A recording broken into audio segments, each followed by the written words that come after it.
안녕하세요 여러분, 통합의학 박사 박찬호입니다. 저는 푸드닥터라는 예명을 쓰면서 여러분들이 식품, 푸드로서 더 건강해지는 방법을 항상 연구하고 알려드리고 있습니다. 많은 분들이 더 건강해져서 너무 좋습니다. 하지만 고령화 시대가 접어들면서 많은 분들이 액티브한 시니어를 꿈꾸시는데 가장 걸림돌이 되는 게 뭔가 하면 다른 만성질환도 있지만 일단 내가 가고 싶은 데를 아주 편안하게 못 가게 하는 그런 관절 건강의 문제가 많이 생깁니다.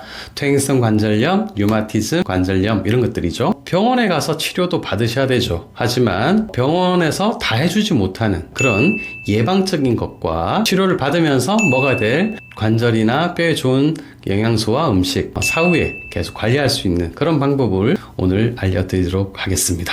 같이 한번 보시고요. 더 활기찬 건강을 찾으시기 바랍니다. 뼈와 관절을 건강하게 하기 위한 4가지 요소가 있는데요. 첫 번째는 체중이 너무 나가면 관절에 무리가 돼서 관절 통증이 더 심해집니다. 그렇다고 해서 체중이 너무 안 나가도 뼈가 밀도가 있게 성장하는데 어려움이 있습니다. 하지만 대부분의 성인들은 체중이 안 나가서 뼈의 밀도에 문제가 생기는 경우는 별로 없다고 봐야겠습니다. 그리고 제일 중요한 건 뼈입니다. 뼈는 뼈 구성 성분이 차곡차곡 잘 채워져야 될 것 같고요. 또 성장 호르몬이 또 여성 호르몬이 있음으로써 뼈가 잘 생기도록 밀도가 높도록 그렇게 할 수 있습니다.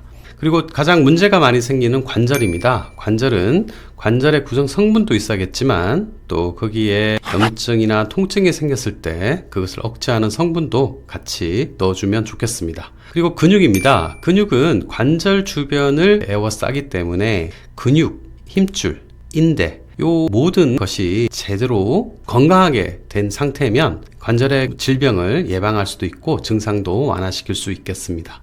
이걸 조금 더 자세히 보면 뼈 구성 성분은 여러분 잘 아시는 칼슘, 마그네슘, 비타민 D가 있겠고요. 관절 구성 성분은 글루코사민을 비롯한 몇 가지의 영양소가 있겠습니다. 그리고 근육을 강화하고 체지방을 감소하는 성분은 단백질과 카테킨 등 많은 또 요소들이 있을 거고요. 여성 호르몬을 좀 부족하게 될 경우에 여성 호르몬을 대체할 수 있는 것은 이소플라본이라고 하는 호르몬을 대체할 수 있는 그런 대두에서 나오는 성분이라고 볼 수 있겠습니다. 자, 첫 번째, 뼈 구성 성분에 대해서 이번 시간에 한번 알아보도록 하고요. 다른 영상에서는 뼈 구성 성분 말고 관절이나 체중, 기타 내용에 대해서 영상을 만들었습니다.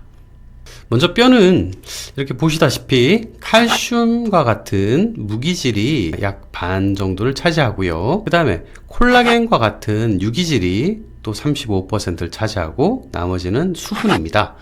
그럼 우리가 여기서 좀 신경 써야 될 것은 바로 이 무기질과 유기질이라고 볼 수 있겠습니다. 칼슘은 몸무게에서 총 한 20% 정도 우리의 뼈와 치아를 구성합니다. 근데 여러분이 오늘 드신 음식에서 칼슘이 약 20%나 차지할까요?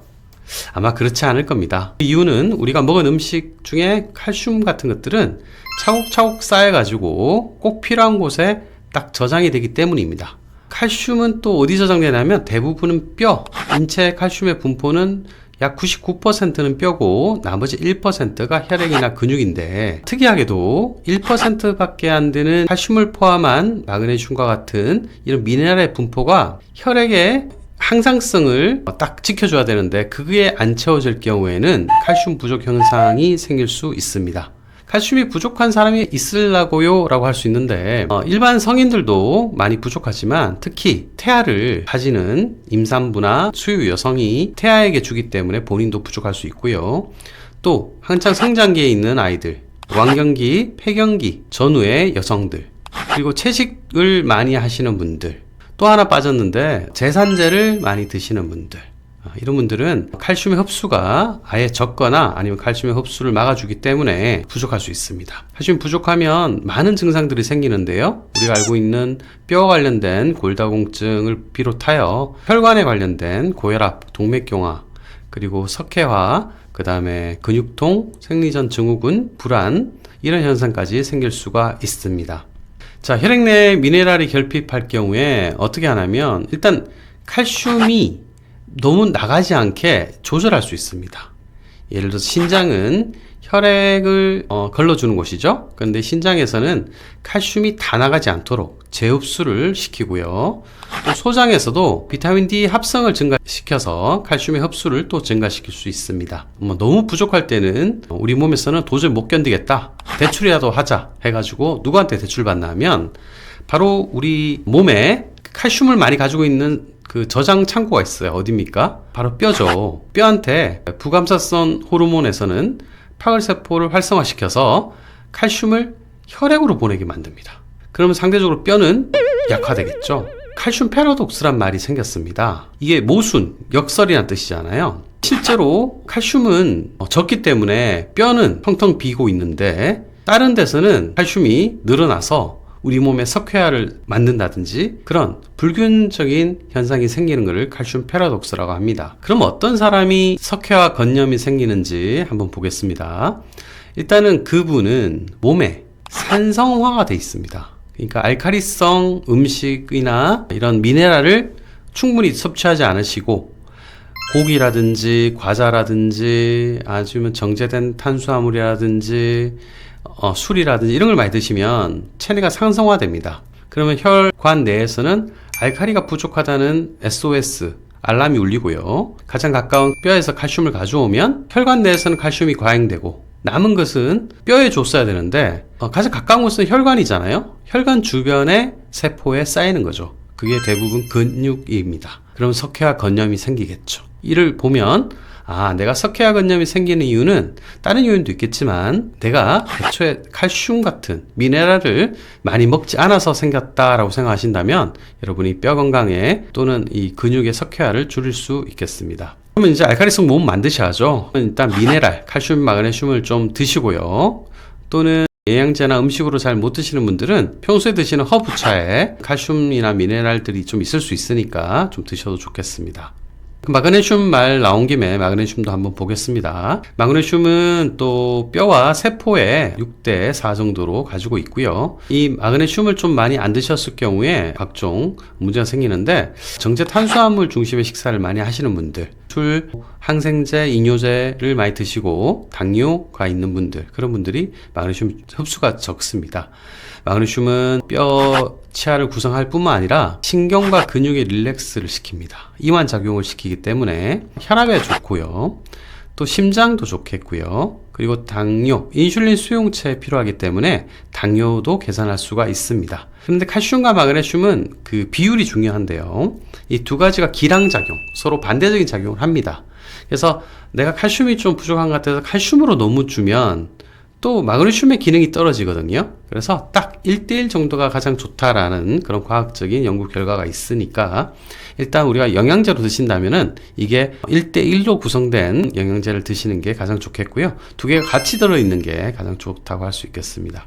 비타민 D입니다. 비타민 D가 인구 중에서 결핍한 사람이 상당히 많습니다. 독일, 스페인, 영국에 비해서도 상당히 적죠. 부산 위에 사는 사람들은 겨울에 비타민 D가 생성이 잘 안 되기도 하고요. 대부분이 또 우리가 자외선 차단제를 바르시고 또 좀 비만이거나 얼굴색이 좀 어둡거나 이런 분들이 합성이 잘 안 됩니다. 그래서 따로 드셔주셔야 되는데 하루 얼마 정도 드셔야 되냐면 400IU 정도가 좋다고 돼 있는데요. 낮에 하루 15분 동안 햇볕을 쬐면 되는데 그게 의외로 쉽지 않습니다. 우리가 자외선 차단제를 바르고 있고 또 옷을 입고 있기 때문에 그렇다고 해서 피부암이나 피부 건조, 노화를 예방하기 위해서 바르는 자외선 차단제를 또 포기하기도 쉽지 않습니다. 자, 그럼 음식으로 먹으면 되거든요. 음식을 얼마나 먹어야 되냐면 아까 400IU라고 했는데 사실 400IU는 상당히 좀 적습니다. 요즘은 여러 가지 면역 관련된 것들도 중요시 되면서 1000IU 정도 이상을 먹는 것을 권장하고 있는데요. 1000IU를 먹으려면 우유 10병 또는 계란 노른자 40개 또는 연어 3마리 이렇게 드시려면 여러분 쉽지 않습니다. 온 하루의 신경을 여기다 쏟아야 될 정도인데요. 이건 현실적이지 않죠. 그럼 어떻게 했으면 좋겠냐? 비타민 D 영양제를 드시는 걸 추천드립니다. 영양제를 드시면 요즘 한두 알만 드셔도 1000IU를 쉽게 넘길 수 있고요. 400IU에 비해서는 한 3배 정도의 효과를 가져갈 수 있습니다. 관절염 약을 드시고 뼈주사 스테로이드 주사를 맞으시는 분들한테도 좋은 게 관절염 약을 먹었을 때 좀 더 비타민 D를 하면 염증을 유발하는 사이토카인을 줄여주니까 좀 더 효과가 높게 나올 수 있고요.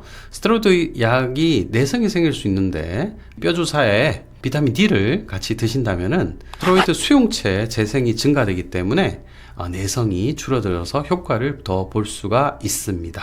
자, 오늘 뼈와 관절을 건강하기 위한 4가지 중에서 뼈에 대한 얘기를 말씀드렸습니다. 다른 영상에서는 관절과 근육, 체지방에 대한 얘기를 마지막으로 드리도록 하겠습니다. 오늘도 수고하셨습니다. 구독, 좋아요 부탁드리겠습니다.